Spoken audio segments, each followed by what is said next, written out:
Mr. Ricky Tomlinson. I'll be your long-haired lover from Liverpool, and I'll do anything you say. I'll be your long-haired lover from Liverpool. Coming out. Oh dear. Well, thank you for being here, and thank you for hanging around. I know you've been in the green room all evening there. I wouldn't have missed that for the world. Do you mind if we get a certain phrase that we love to hear you say? Can we get this out of the way early? Absolutely. My arse. Because then, now I can relax. Absolutely. I was waiting to hear that, and now I can take it easy. Now, let's talk about what you're doing at the moment, what you're up to in your life, because how old are you now, Ricky? I'm 65 in September. I get my pension in September. Are you going to take it easy? No, I'm not taking it easy. You know, I've worked all my life. I've got a family of grafters. My 3 brothers all graft. We all work hard. You're a proper working man. Well, yeah, my mum died last year at 86. She worked till she was 70 odd, you know. Wow. When she retired, we were all disgusted. We said, that's the trouble with you, ma'am, you're all self. She just packed up. You know, you've had proper jobs over the years, I know. I was a plasterer till I was 40. And then I got into this game after coming out of jail. Yeah. And I've never looked back. I've really enjoyed it as well, you know. Well, now, let me ask you about the difference between doing something like acting, which is a craft and it's a talent which I have a great respect for, I really do. But at the same time, I wonder whether, is there the same satisfaction when you finish a day acting and you work on a show or a play or a film, do you get the same satisfaction that you get when you've plastered a wall? No. You get a far bigger satisfaction. Do you know why? Because the bloody wages are different. I like that in this game, and in the building game, they're crap. But I used to, years ago, I did a little bit of labouring, I did a little bit of working, I did a bit of building. Believe it or not, I did. And I used to really like going home and knowing I'd done something successfully. Like, I once successfully put up some gyp rock coving. There, I say, eh? Yeah, that's quite a talent. Yeah, well, I can do that in the real. I can do that in situ here. Don't have to buy it ready-made. I can do it real. You can do the proper coving? Oh, absolutely. Yeah, you show off. Well, no, that's it, yeah. Situ and gills, man, eh?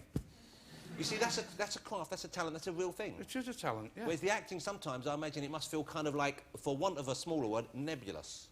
I don't know what that word means, but I'll take your word for it. Yeah, it's nebulous. Yeah, it's nebulous, yeah. How did you wind up then? Because it's a kind of a career leap there. I mean... Well, no, as I say, I was blacklisted when I come out of jail in 70. So you were in jail, and this was because of your union activities, wasn't it? Yeah, the one and only strike the building workers ever had, the first one. And we got done for conspiracy, which is a farce. Yeah. And I got 2 years. And what we were after, lad, we were after £35 for a week's work. 35 quid. And safety conditions, because in them days, I'm going back to 1972, there was more people got killed in the building industry every year than the mining industry and the farming industry put together. So you were after basic kind of human rights requirements? We were after somewhere to get washed, somewhere to go to the toilet, and somewhere to get dry if it rained. And I know that sounds awful, and people watching the telly now might say, oh, come on. But you go on the sites now, unless it's a really big, organised site, you don't get any of them conditions. So what? So essentially, you're saying that nothing's really changed? Nothing. Nout. In fact, it's worse because everyone's on the lump now.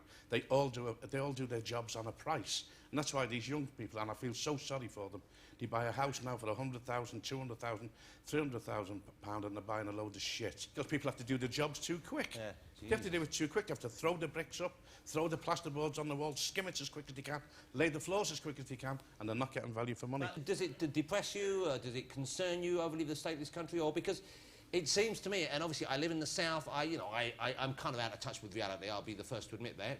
Do you think that are things at a crisis point? Have things got that bad, or are we muddling through? What's happening? I don't know what's happening, honestly, and sometimes I'm glad that I haven't got time to take that much interest in it, because I'm heartbroken, you know. My mum died last year, as I say, she was 86, she worked all her life.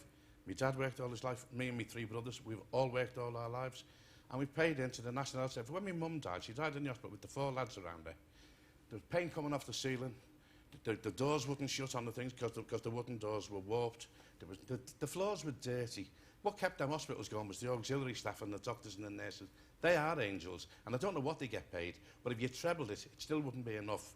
The National Health Service is in decay, and we can alter the figures, and we can be phony. We can say we're going to plough this much money in, we're going to plough that much money in. But the nurses don't get it, and the patients don't get it. What's going to happen, do you think? I don't know, lad. I wish there was a bloody revolution. I'll lead it. I'll tell you what, I wouldn't fire it. I think some of us would probably follow.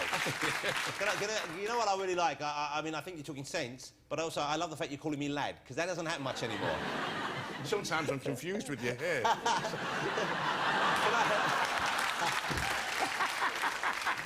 Do you mind if I call you Daddy occasionally? Hey, for all you know, I might be.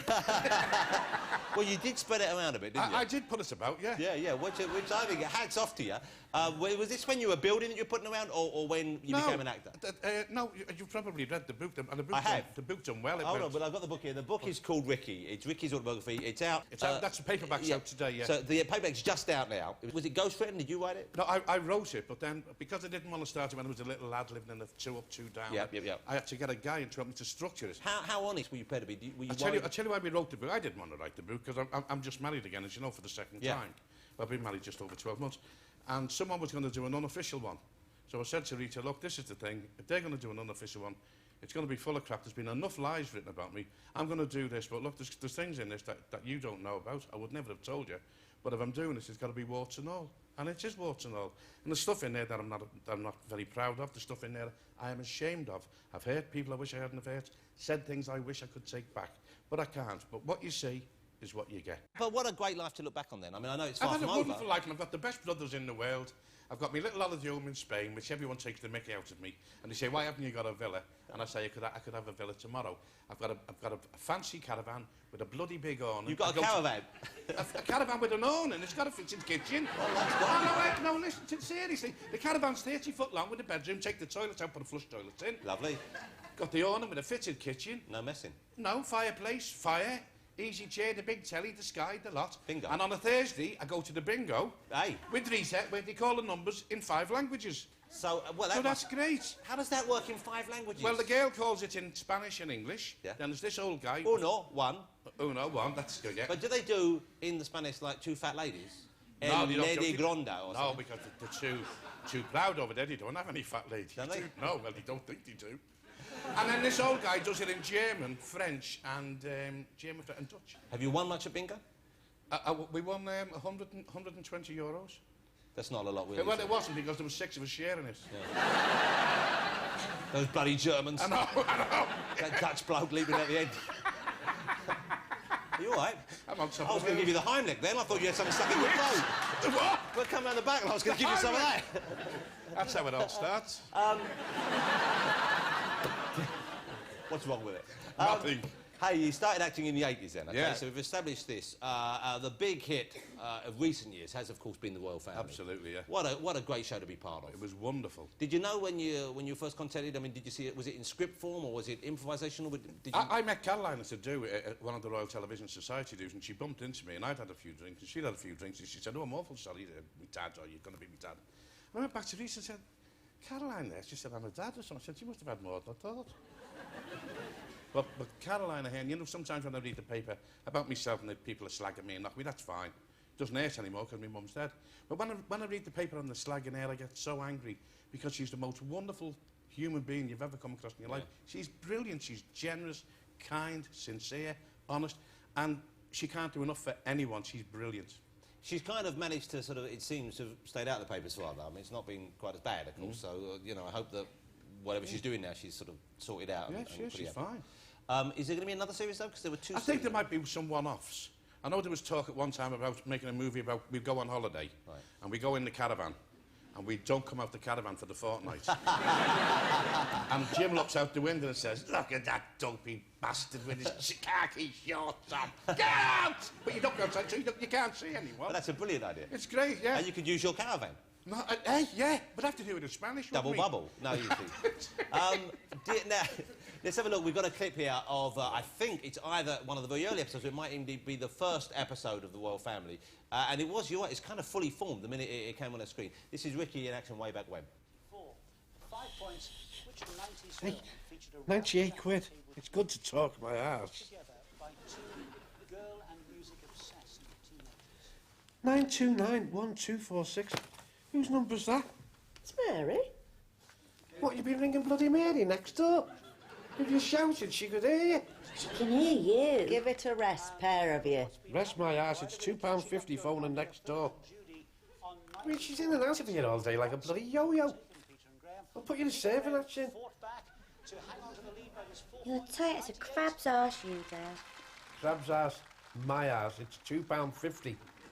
It's a good job she secured her stutter.